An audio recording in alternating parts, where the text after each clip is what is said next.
Olá, tudo bem? Meu nome é Fernanda Pimentel e dou as boas-vindas à nossa semana acadêmica dos cursos de Direito do Grupo Uniftec, especialmente ao Direito de Caxias do Sul e FTec Porto Alegre Zona Norte. E aqui estamos com dois convidados muito especiais. Nossa temática são as enchentes do Rio Grande do Sul e nós vamos apresentar sob o ponto de vista de quem, de fato, fez acontecer o resultado e que cuidou de tantas pessoas e histórias nos meses de abril e maio, passando aí por alguns meses até os dias de hoje. Antes de começar a pauta específica e apresentar os nossos convidados, vou aqui informar que o nosso podcast e todos que fazem parte desta temporada da Semana Acadêmica são possíveis graças ao Grupo Uniftec, que viabilizou tudo, né? E também o patrocínio de Espíndola Cast, quem viabilizou, afinal de contas, estamos, inclusive, no espaço que é desta instituição. E à noite, tarde, manhã, dependendo do horário que vocês estiverem acompanhando pelas redes sociais, YouTube, Instagram, estará aí pauteada pela fala dos dois convidados.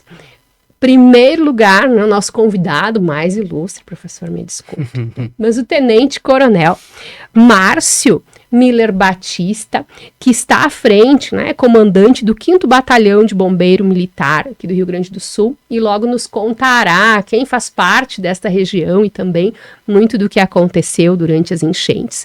E o nosso professor André da Fonseca Brandão, professor titular das disciplinas de Direito Processual Civil 1 e 2, na Unidade de Caxias do Sul, e também procurador do Estado do Rio Grande do Sul. Temática de hoje, operação na maior catástrofe climática do Rio Grande do Sul. Desde já agradeço a participação de ambos e vou, de início, passar a palavra para o professor André, para que ele conte para quem nos assiste, quem nos escuta e também para o nosso convidado, o professor André, como surgiu a definição da pauta do nosso podcast. Um tema tão importante, mas acredito que o senhor vai contextualizar muito melhor do que eu essa primeira parte. Acho que vale a pena, né? Não é a primeira vez que eu trago pessoas que eu gostaria que tivessem um lugar para falar para os nossos alunos. Dessa vez o critério não foi tão diferente, foi mais ou menos parecido, mas nós passamos por um período ali entre abril e maio que foi um piano para cada um sabe o peso que foi para as suas costas, né? Mas em diferentes realidades, diferentes formas, acho que todo mundo carregou um piano. E ali os alunos, a gente trocava muito isso em sala de aula e passado o tempo, eles viveram em alguma medida até o meu piano um pouquinho, né? E passado um pouquinho o tempo, quando nós estávamos definindo ali o tema, me veio à cabeça o quanto que isso marcou a vida de todo mundo de maneiras diferentes e o quanto que eu, na posição de próximo ali da administração pública, poderia pensar em alguém para falar um pouquinho. E realmente não vi outra pessoa, outra autoridade mais interessante que o comandante Batista, porque não só estava ali à frente de uma atividade que era de resgate e salvamento, e num momento em que a gente estava vivendo aquilo tudo muito intensamente, mas principalmente porque chegou a mim o comandante Batista em função de sua proatividade. Não fosse assim, talvez nós não tivéssemos tido contato, né, comandante?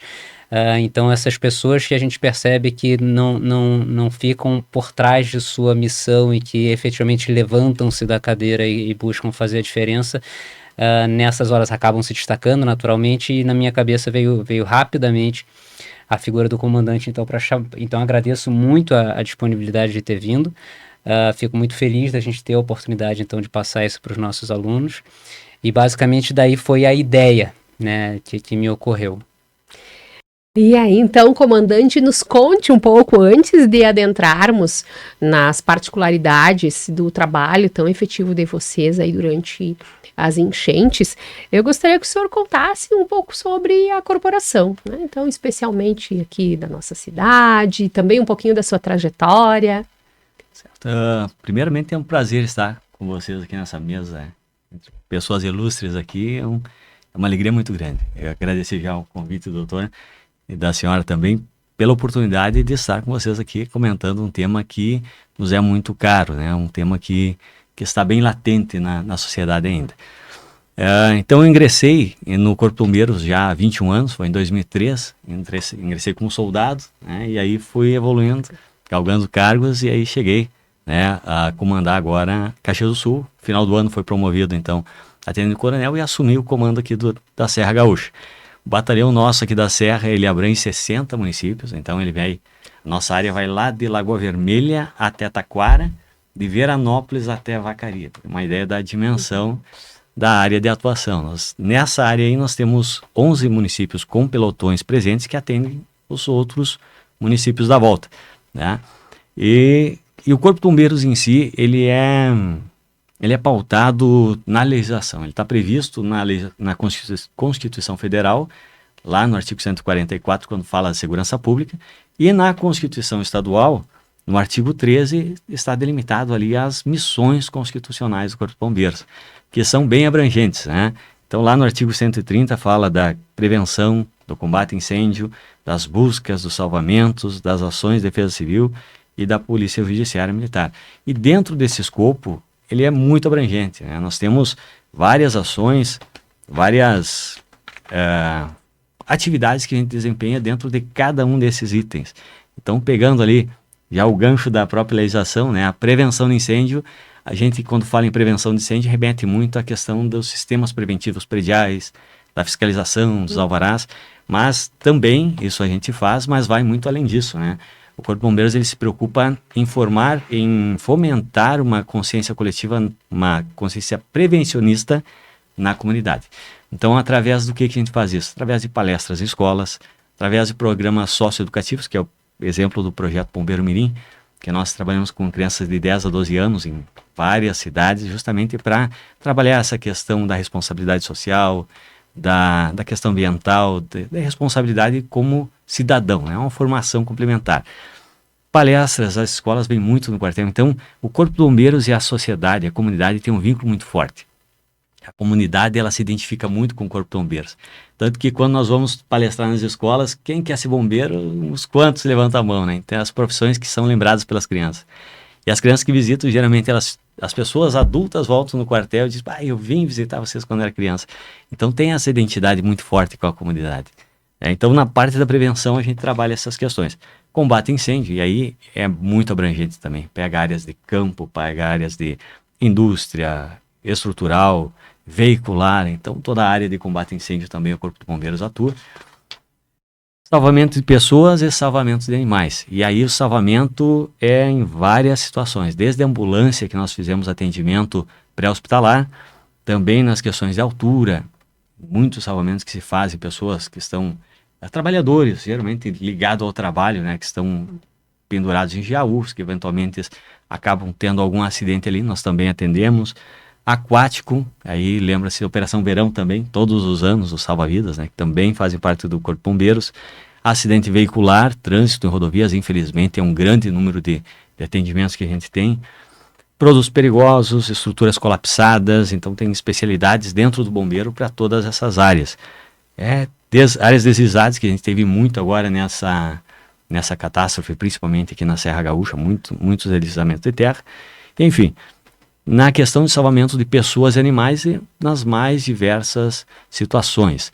Salvamento de animais, agora me lembro da última que a gente acabou postando ali no Instagram nosso, que nós temos um Instagram que é justamente para fazer essa divulgação, para a comunidade ter o acesso a essas imagens, para saber o dia a dia do bombeiro, das atividades.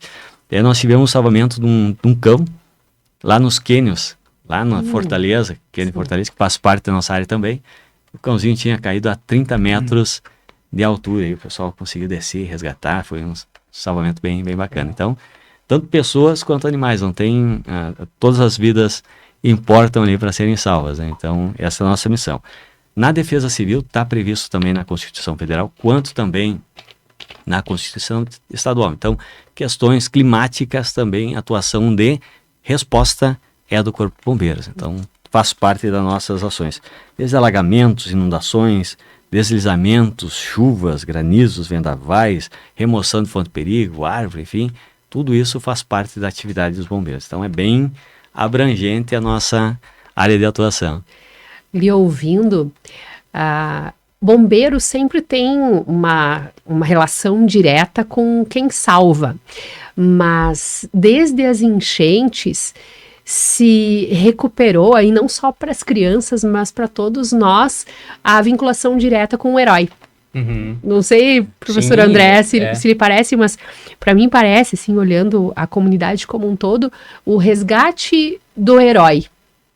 Sim. Qualquer pessoa relembra isso latentemente. E aí eu acredito que é bem nessa parte de buscas e salvamento que conecta diretamente o nosso tema com os bombeiros. É isso, né? Exatamente, isso mesmo. Então, o que mais se salientou nessa ocorrência, o que a gente mais teve de ações foram justamente salvamento, buscas de pessoas que estavam isoladas. Então, esses resgates, esse atendimento foi o forte das enchentes, das ocorrências que teve no estado.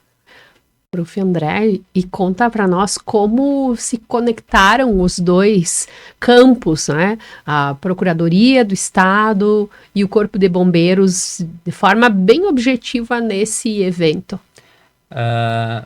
Esse evento aí das enchentes, ele serviu para mostrar que a função do Procurador do Estado não é só atuar em processos judiciais, né?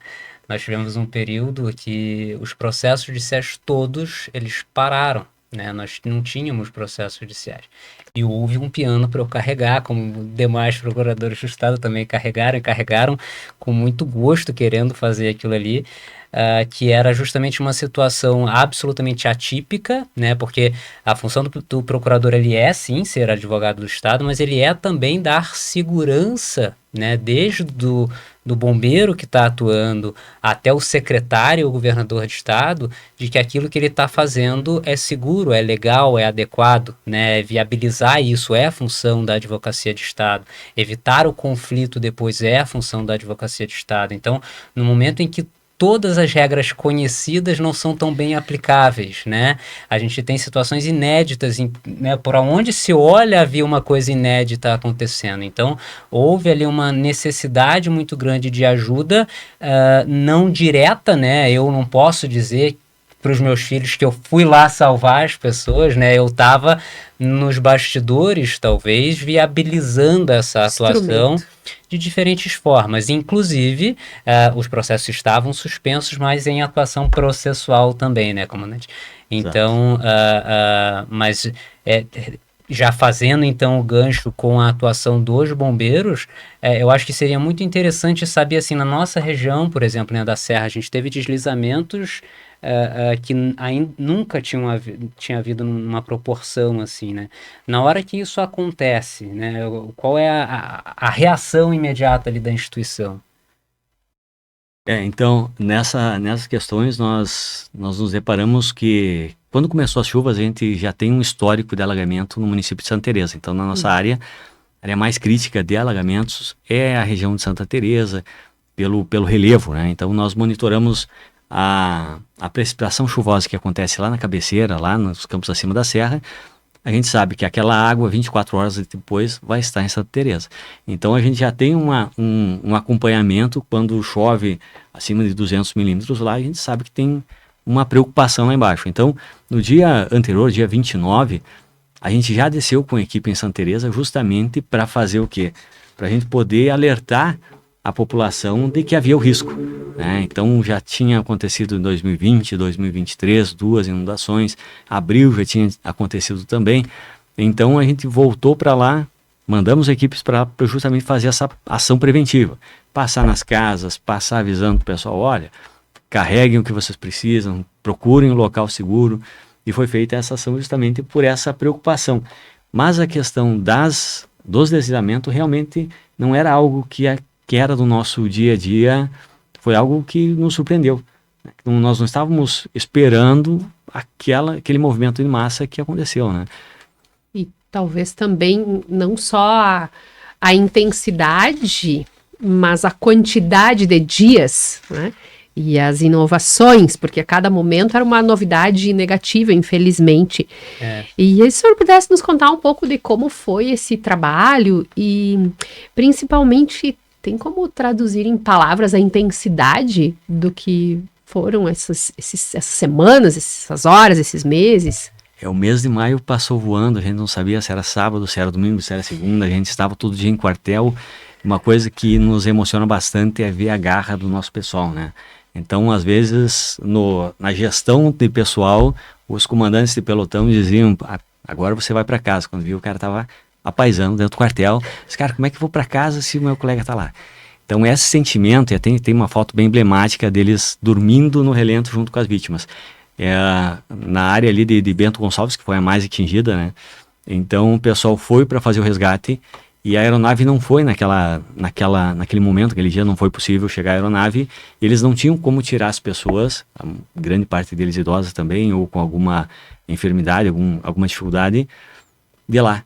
E para não deixar eles sozinhos, eles passaram 2 dias com as vítimas em campo, cuidando das pessoas lá naquela situação, né? Então, a gente viu a garra e realmente aquilo que a senhora falou do despertar, né? Então, a gente conseguiu não despertar, porque isso já é sempre do dia a dia, mas a gente pode notar de forma muito evidente a diferença, a postura, né, daquele profissional que realmente está ali pela causa e não só por ser uma profissão.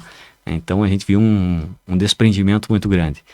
Isso mexeu com a gente, se emociona justamente de ver a garra e que a gente, nos piores momentos, não estava sozinho. O pessoal pega junto e vai até o final, né? Então, tivemos muito apoio também da comunidade civil nos ajudando, os jipeiros aqui em Caxias, lá em Bento também. Então, as pessoas nos apoiando de várias formas. Como o doutor mesmo falou das pessoas que trabalham nos bastidores, né? Então, a questão do apoio mesmo no quartel. Então, as pessoas vinham no quartel para fazer alimentação para as equipes, porque eles chegavam de noite molhados, embarrados, e no outro dia tinham que estar de volta, né? E algumas empresas pegavam esses uniformes, esses fardamentos, levavam nas lavanderias, lavavam no outro dia, traziam. Então, foi uma mobilização muito grande, um espírito de solidariedade ali da comunidade que foi muito, muito bacana. O senhor sabe que, lhe ouvindo, lembrei de um episódio. Nós tínhamos na OAB aqui de Caxias a previsão de um evento que aconteceria no sábado, 4 ou 5 de maio, não me recordo exatamente que dia era, mas no primeiro sábado. E foi cancelado já no dia 30, ali no dia 1º, antes mesmo da situação mais grave, que foi, se eu não me engano, de quinta para sexta-feira, isso, né? a madrugada do dia 30 para 1º, isso. 1º para 2. Né? Então, ali dia 29, 30 já foi cancelado. Mas parte dos insumos, porque era um evento organizado, inclusive, pelo professor Diogo Biano, que é um dos idealizadores do podcast, ele já tinha sido produzido, que era o que seria servido nesse encontro de advogados aqui em Caxias, que eram pizzas. E aí tinham as bases já, tinham os recheios, tudo pronto. Se conseguiu negociar a devolução parcial dos itens, cancelar, evento, agenda e tudo mais, mas das pizzas não. E o que nós íamos fazer com 200 pizzas que precisavam ser consumidas? Nos juntamos na sede da subseção aqui de Caxias, advogados voluntários, todos, né? Levamos o pizzaiolo para lá, porque ele ia, daí no evento, finalizar as pizzas para nós, e a gente assou as pizzas dentro da subseção, ali onde tu já estiveste em palestras, né? Se transformou em uma grande cozinha, e para nós, embora tenha sido uma gota comparado com tudo que os senhores fizeram ao longo dessas semanas, mas foi tão importante saber que nós conseguimos fazer chegar pizza quente para quem estava lá cuidando e fazendo aquilo que nós não tínhamos condições, conhecimento, enfim, nenhuma ferramenta. Essa situação, que inclusive é um grande aprendizado, a gente vai chegar lá, mas para minha instituição, né, a gente, durante esse período, a gente estava nos bastidores, e uma das coisas que a gente notou é isso: a sociedade civil muito voluntariosa e disponível para ajudar, mas até a organização e viabilização disso talvez pudesse ser melhor feita pelo poder público, que nunca tinha tido que fazer isso. Então, hoje a gente está com um projeto de lei que vai justamente dar essa necessidade, incluir esse dever para o Estado, de viabilizar, vejam, quando a sociedade civil vier com um donativo, ele precisa saber para onde levar, e quando chegar lá, ele precisa saber que aquilo vai chegar organizado. Não é tudo feito, mas é algo que o nosso evento ele está servindo de, se é algo de bom para tirar dele, que é muita coisa traumática, muita coisa ruim, mas se é algo de bom, é uma contribuição até para um contexto maior, né? A nossa medida provisória que foi feita quer dizer, a nossa, foi negociada pela Procuradoria também, mas feita, obviamente, em âmbito federal, para viabilizar a contratação fora do regulamento normal ali das licitações, porque estávamos numa época completamente diferente, está servindo de referencial para o país inteiro agora. Então a gente percebe que o direito, ele nesses momentos de trauma, ele precisa se atualizar, né? Isso vem muito das experiências dali, da ponta, do bombeiro que está salvando. Eu fiquei imaginando a carga emocional que esses bombeiros tiveram que absorver das pessoas, e vamos combinar que bombeiro não é treinado, né, comandante? Como é que foi isso? O cara tá lá com pessoas que perderam tudo, né? E ele, na verdade, é o referencial de salvamento também nessa parte, né? Como é que foi isso para o seu pessoal? Eles chegavam a falar sobre? Como é que era? A empatia, tem muitos relatos do efetivo, né? Contando as experiências que eles tiveram, de dar apoio àquelas pessoas que estavam. Se eles estavam numa situação difícil, aquelas vítimas estavam numa situação muito pior. Então eles têm que fazer o quê? Eles têm que cumprir realmente a missão deles, que é dar o apoio, suporte não apenas físico, ou seja, um curativo, mas também psicológico, né? Também aquele apoio moral, diz, tu não tá sozinho, eu tô contigo aqui, e vamos até o fim, né? Então, essa questão é bem importante também, a questão emocional que o senhor falou, né? De ter esse preparo, de ter esse sentimento, e eu acredito que o principal sentimento é se colocar no lugar do outro, né?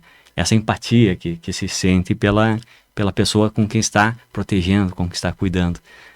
E nessa questão que a senhora falou da nossa proximidade, aconteceu justamente na nossa preocupação em atender a comunidade no momento em que teve toda essa tragédia, enfim, e nós ficamos sem o acesso ao telefone de emergência 93. E aí eu liguei lá para o procurador Orozco, e depois conversando com o doutor também, Brandão. Que já foi nosso palestrante, é importante registrar, né? Porque eu também tenho o mesmo perfil, por que será que eu trago todo mundo? Mas fale, desculpe te interromper. É isso aí. Então, justamente para quê? Para que a gente pudesse buscar uma alternativa para não ficar desconectada a comunidade do serviço que ela mais precisava naquele momento, que era o nosso atendimento. Então, com uma parceria através do SAMU ali, que tinha uma linha que estava em funcionamento, uma ação da PGE, foi possível fazer com que o dígito, em menos de 24 horas, passasse para outra linha e voltasse a funcionar com normalidade. É a comprovação de que o direito e as pessoas são ferramentas que caminham juntas, né? E aí a gente pensa muito no salvamento de pessoas. Hoje em dia a gente tem as famílias multiespécies, né, que é uma valorização e um contexto diferente, não só da pessoa humana, a gente fala que são as pessoas não humanas, os animais domésticos, animais de estimação. E o senhor e sua equipe fizeram também muitos resgates de animais. Exatamente. É mais difícil cuidar do animal porque tem a pessoa? Como é que é? Se você puder contar um pouco para nós isso. Esse sentimento aí do dono, né, com o seu animalzinho, a gente viu na prática isso muito forte, né? Nós tínhamos uma situação aqui em Caxias do Sul, um casal de idosos do interior que foram ser resgatados por aeronave. Aí chegando lá, nosso bombeiro, ele disse, não vou se meu cachorro não for. Era enorme de grande, ainda tinha não andava, né, brabo. Aí o nosso soldado disse, não se preocupe, o senhor vai na aeronave, que na sequência eu levo o cachorro. Não tinha como levar junto, né? Então ele ficou naquela confiança que o cão ia junto com ele. Aí o nosso pessoal teve que jogar uma coberta por cima do cachorro, enrolar para não ser mordido, e na próximo voo foi o cachorro, né? Então, esse apego muito grande dos animais, né? Não vou se o meu cãozinho não for junto. Então, esse cuidado que tem esse zelo, a gente teve essa atenção também. É uma questão bem importante. Quando a gente escuta o seu relato falando com a mesma emoção de uma pessoa e de um animal, a gente entende na prática o que é trabalhar por propósito. E também entende um pouco de, apesar de ser uma tragédia, como se conseguiu salvar tantas vidas e reescrever tantas histórias. Né? É impossível de ouvir e não se emocionar, né? não reviver, mas principalmente ter muito orgulho do trabalho do senhor e de toda a sua equipe, tenho certeza. Que muita gente está muito feliz, apesar de ser um tema muito difícil e caro para todos nós, poder conhecer, ver o senhor e ouvir um pouquinho disso que o senhor está nos contando. E aí, já seguindo aqui, porque eu preciso me manter na pauta, quantos municípios foram afetados? O que o senhor tem de números para nos contar, para que a gente saiba exatamente como foi, até para ter dimensão do trabalho de vocês? Pelos dados da Defesa Civil do Estado, em 22 de maio, tinham sido atingidos já 467 municípios. Na verdade, foi a maioria do Estado, em torno de 93% do município, de alguma forma, foi atingido nessa tragédia, né? E para ter um dado quantitativo, de 24 de abril até 4 de maio, choveu o equivalente a 3 meses de precipitação da média no Rio Grande do Sul. Então, naqueles 10 dias teve, e foi isso que gerou, né, todo esse deslocamento de massa, porque é muita água concentrada em pouco tempo, chuvas torrenciais. Então, tudo isso veio causar os níveis do rio. O rio Taquari chegou a 30 metros, superando a marca histórica. Em Porto Alegre, o Guaíba passou dos 5 metros de altura. Então, por mais que as barragens mesmo, né, nossas barragens, 17 barragens sob pressão, a barragem da usina de 14 de julho também parcialmente teve rompimento parcial das águas. Então, uma série de eventos gigantescos que aconteceram e que causaram danos irreparáveis, né? Danos muito grandes. E dentro desse cenário todo, o Corpo de Bombeiros fez aproximadamente 51.912 intervenções registradas. Registrado porque sempre tem aquele número que a gente não consegue controlar diante de um cenário desse, né? Então, hoje nós temos oficialmente registrado no Corpo de Bombeiros 42.312 pessoas salvas no estado. Animais, que a senhora estava falando, 4.603 animais salvos. Outras ações gerais decorrentes, também 4.700. 63 pessoas que estavam desaparecidas, infelizmente, foram encontrados em óbito. Ainda tem 27 pessoas que estão sendo realizadas as buscas, inclusive uma aqui de Caxias do Sul, que nós fizemos todo o percurso do rio, e aí segue lá no rio Taquari, área de São de Lajeado, seguem as buscas dessas pessoas. Então são 27 pessoas que estão desaparecidas. Então o total de vidas perdidas nessa tragédia foram de 183 pessoas que perderam as vidas no estado do Rio Grande do Sul. E aqui, pegando os dados agora aqui da Serra Gaúcha, né? Em Caxias do Sul, nós tivemos, naquele período de maio, durante o mês de maio, 313 ocorrências de busca e salvamento. Tivemos uma ocorrência, duas muito impactantes, que foram as vítimas ali de Galópolis, né? Que foi na madrugada do dia 1º para o dia 2, às 2 horas da manhã nós fomos acionados. E aí 7 pessoas foram soterradas, e aí durante 10 dias foram feitas todo o trabalho com maquinário, com buscas, com equipes nossas e fora, para poder entregar para as famílias, né, essas pessoas que perderam a vida nesse incidente. Depois, no dia 12, também tivemos outra tragédia aqui no município, que foi lá na Codeca, o funcionário, aquele que ficou soterrado também. Nossas equipes fizeram toda a remoção embaixo da estrutura que havia colapsado.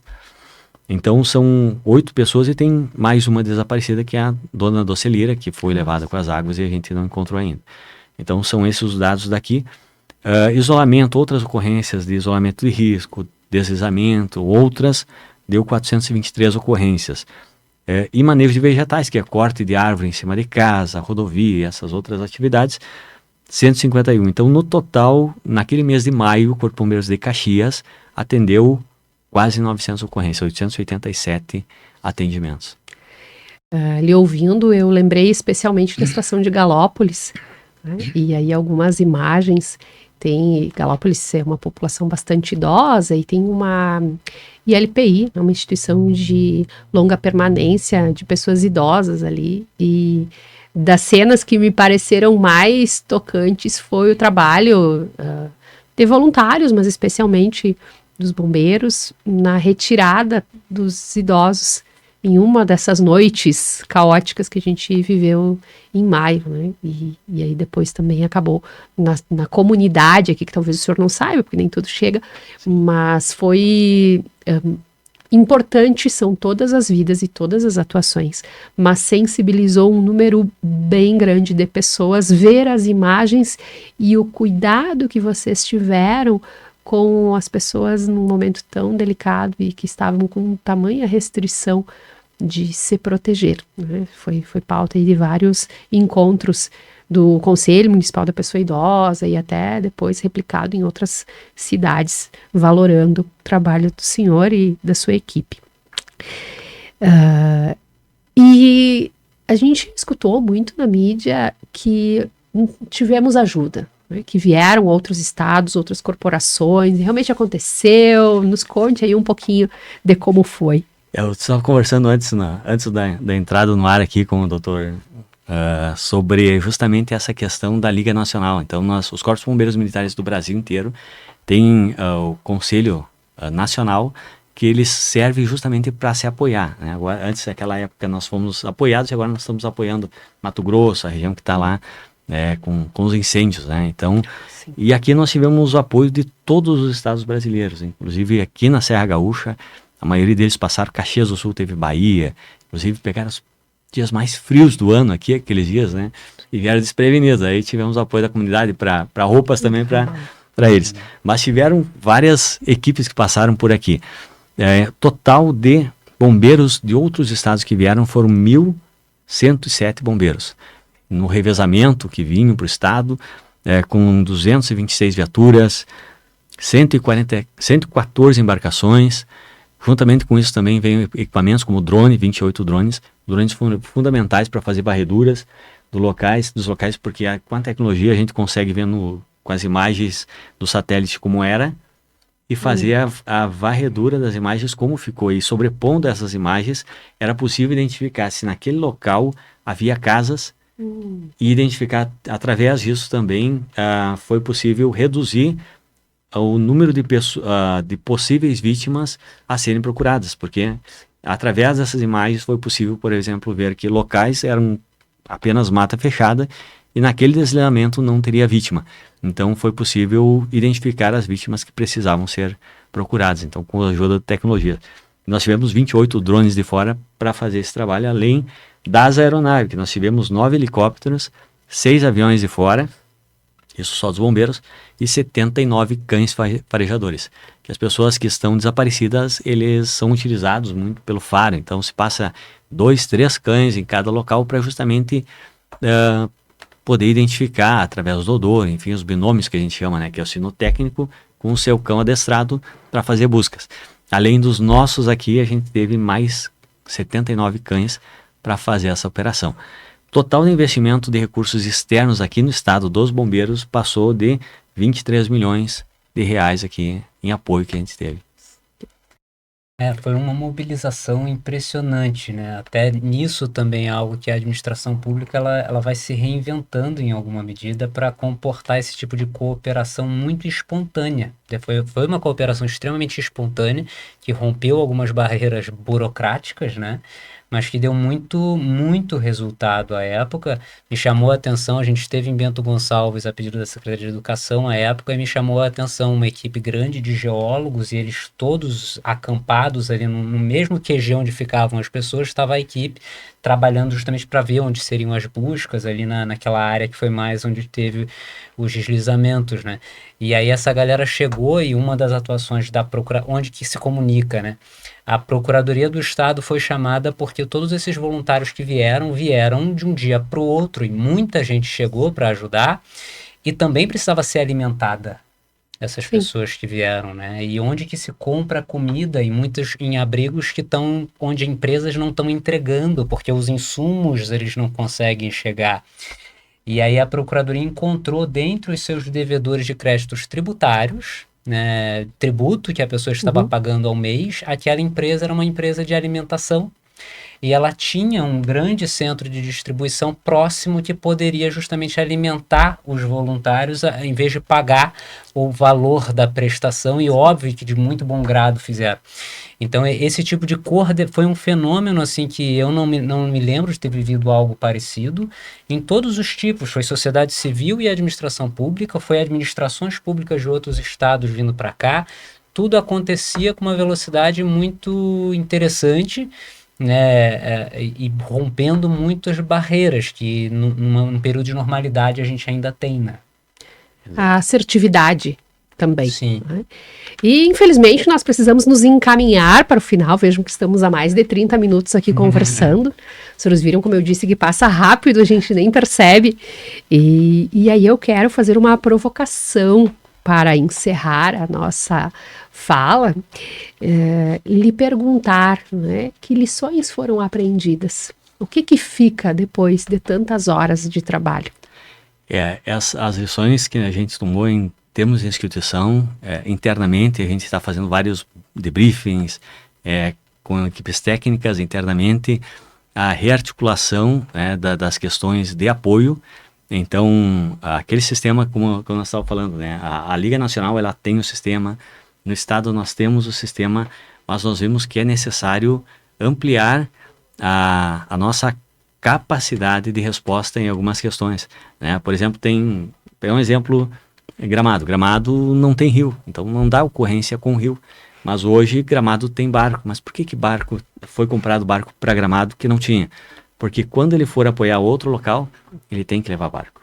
Então essa questão que o senhor falou da capacidade de chegar no local e ter as condições de trabalho, nós estamos trabalhando internamente isso justamente com os investimentos que estão chegando para reforçar justamente essa rede de cooperação interna também.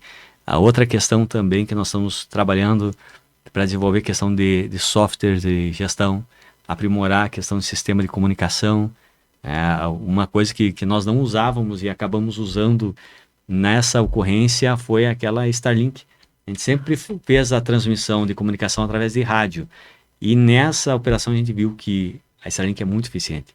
A gente começou agora a adotar que tenhamos núcleos de Starlink em todos os batalhões justamente para fazer esse apoio lá no campo. Porque lá não pega rádio, não pega, mas o sinal via satélite ele pega. Então, alguns aprendizados sempre a gente vai evoluindo, né?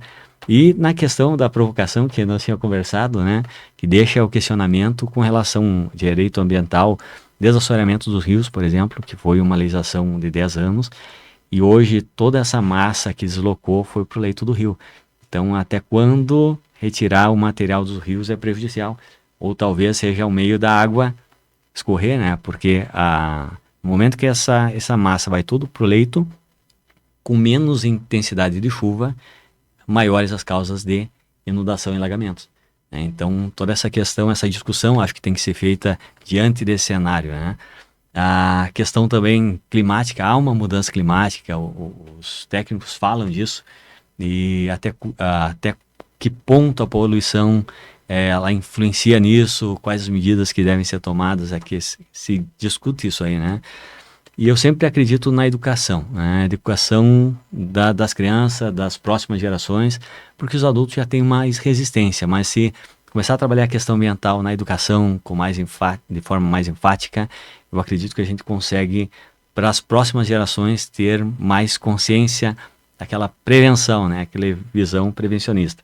Na questão também de direito urbanístico, a ocupação do solo, um estudo de áreas onde pode ter casa, onde não pode ter casa, né? Porque normalmente as cidades vão crescendo de modo orgânico e às vezes meio sem estrutura, né? Locais que de risco, né? Então, até que ponto o direito pode fazer com que essas pessoas sejam retiradas dessas áreas, né? Essas áreas de risco.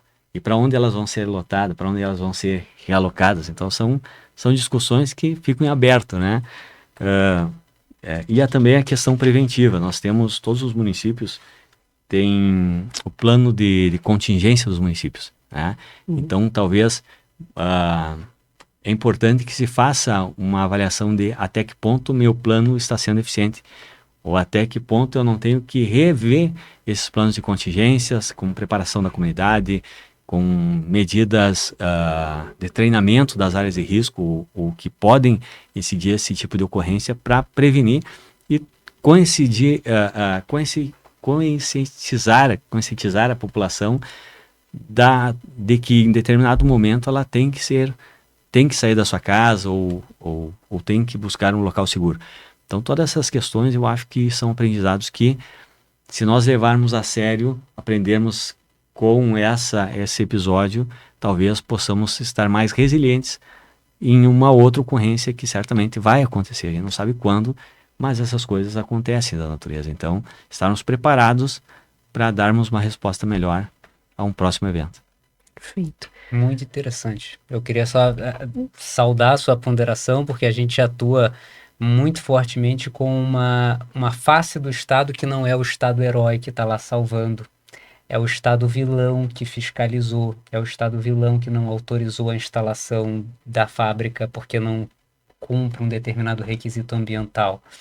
E talvez, eu gostei muito da tua fala no momento em que tu falou que talvez o caminho para dialogar e fazer essa burocracia ser compreendida é a educação, né?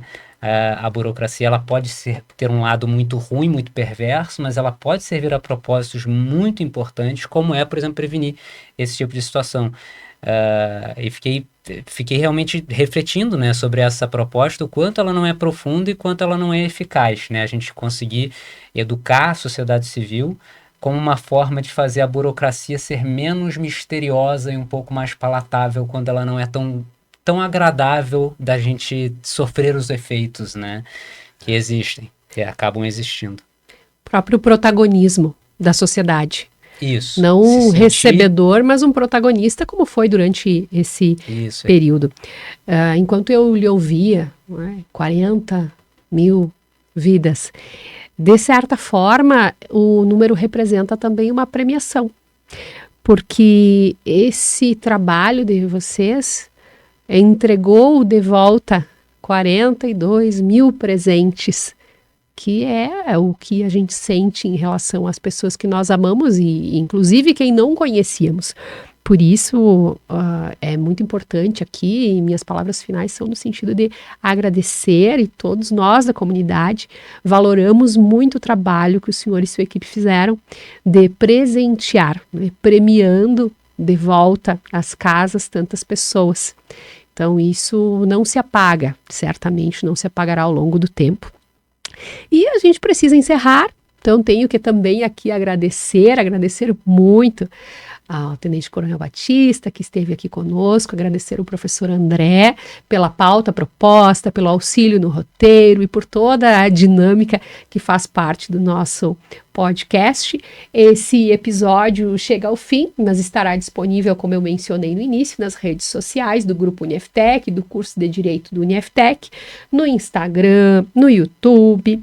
Também vale a pena ficar aqui a referência para que todos acompanhem as redes sociais do comando, né, doutor, né, tenente, que é então @cbmrs.5bbm, acompanhem lá no Instagram todo o trabalho que a equipe do comandante faz, não apenas durante o período que nós estamos tratando aqui, mas nos dias de hoje também. Também referir aqui, agradecer novamente a EspíndolaCast, sigam as redes sociais, @EspíndolaCast, e também por ali vocês todos que estão nos ouvindo, além dos demais podcasts que são gravados aqui no estúdio, podem inclusive contatar e ter informações sobre o trabalho. Agradeço a participação de todos. Passo a palavra, caso os senhores queiram finalizar aí a sua fala, e depois disso já encerraremos o nosso episódio de hoje. Lhe passo primeiro, professor André. Eu vou fazer só um agradecimento mais uma vez. Eu acho que a fala final deve ficar com o comandante. Faço eco às palavras da professora Fernanda, tanto em nome de um civil, né, quanto em nome também do servidor público que estava ali torcendo e tentando nos bastidores fazer com que a coisa acontecesse. Certamente o piano foi bem carregado aí pela corporação, então agradeço, leve o meu agradecimento contigo e deixar então para tu fazer a palavra final. Só agradecer a oportunidade, como eu disse no início, é um privilégio ter a oportunidade de conversar com os senhores aqui, poder falar um pouco sobre o trabalho que aconteceu, sobre esse episódio, né, sobre o que as equipes fizeram, que trabalharam em campo ali. E estamos sempre à disposição, e como a senhora disse, que é uma alegria esses números de 40 e poucas mil pessoas salvas, e para nós é o nosso sentimento de gratidão e dever cumprido. Então, realmente, quando a gente consegue entregar uma pessoa para a família, é o que a gente está preparado, que a gente leva a vida inteira com esse objetivo, de realmente poder servir a comunidade da melhor forma. Parabéns, temos muito orgulho do trabalho de todos vocês. Em nome do Grupo Unieftec, encerro esse podcast. Até breve.